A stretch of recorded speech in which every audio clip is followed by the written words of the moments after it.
You know him as Pele.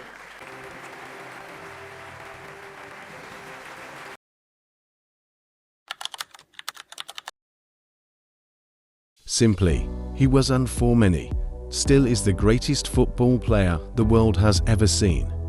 Born Edson Arantes do Nascimento 1940, in the small Brazilian town of Três Corações, Pele rose from the humblest of beginnings.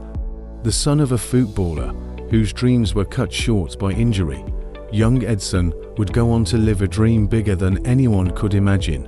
At just 15, he joined Santos Futebol Clube. By 16, he was wearing the yellow jersey of Brazil. He wasn't just a prodigy, he was a phenomenon.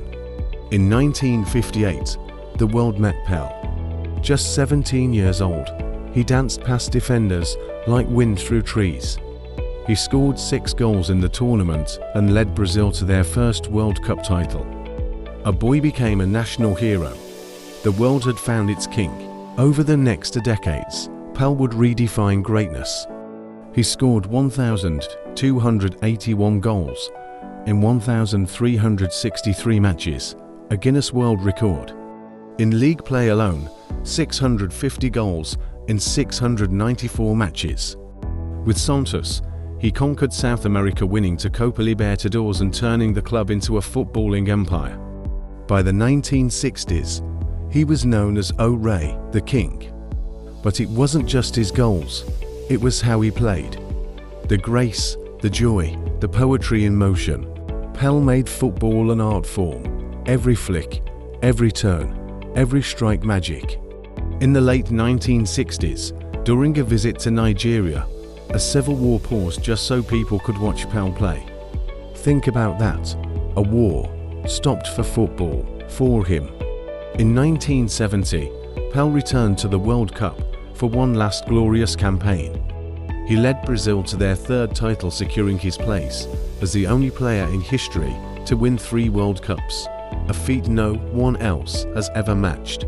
He wasn't just a sportsman. He was a symbol of hope, of brilliance, of what was possible.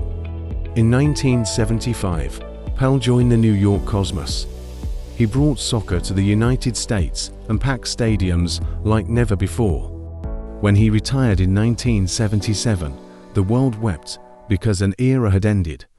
Even after the boots were hung up, Pele's journey didn't end. He became Brazil's Minister of Sports, a UN ambassador, a global voice for peace, unity, and love of the game. Even Hollywood noticed. As Robert Redford once joked, 95 out of 100 people in the world know your name. To this day, his legacy echoes across generations, to the kids dreaming on dirt pitches, to fans who never saw him play but still feel his magic. Pele remains more than a man. He's an eternal spirit of the beautiful game. For those who saw him, he wasn't just a footballer. He was joy. He was light.